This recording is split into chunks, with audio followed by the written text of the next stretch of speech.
Praise the Lord. இன்றைய தியானம் ரோமர் 12:16 முதல் 21 வரை. ஒருவரோடு ஒருவர் ஏக சிந்தை உள்ளவர்களாய் இருங்கள்.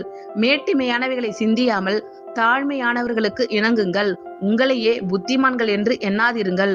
ஒருவனுக்கும் தீமைக்கு தீமை செய்யாதிருங்கள். எல்லா மனுஷருக்கு முன்பாகவும் யோக்கியமானவைகளை செய்ய நாடுங்கள். கூடுமானால் உங்களால் ஆன மட்டும் எல்லா மனுஷரோடும் சமாதானமாய் இருங்கள். பிரியமானவர்களே, பழிவாங்குதல் எனக்குரியது, நானே பதில் செய்வேன் என்று கர்த்தர் சொல்லுகிறார் என்று எழுதியிருக்கிறபடியால் நீங்கள் பழிவாங்காமல் கோபாக்கினைக்கு இடம் கொடுங்கள்.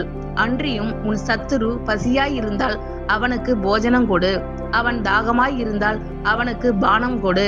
நீ இப்படி செய்வதினால் அக்கினி தழலை அவன் தலையின் மேல் குவிப்பாய்.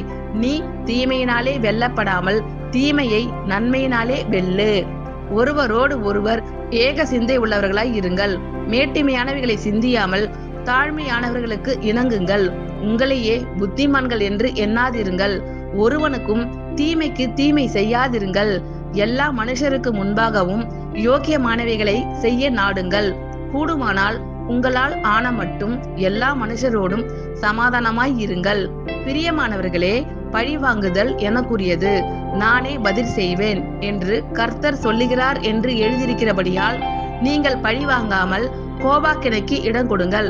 அன்றியும் உன் சத்துரு பசியாய் இருந்தால் அவனுக்கு போஜனம் கொடு, அவன் தாகமாய் இருந்தால் அவனுக்கு பானம் கொடு. நீ இப்படி செய்வதினால் அக்கினி தழலை அவன் தலையின் மேல் குவிப்பாய். நீ தீமையினாலே வெல்லப்படாமல் தீமையை நன்மையினாலே வெல்லு. ஆமேன். கர்த்தர் உங்கள் அனைவரையும் ஆசீர்வதிப்பாராக. God bless you all.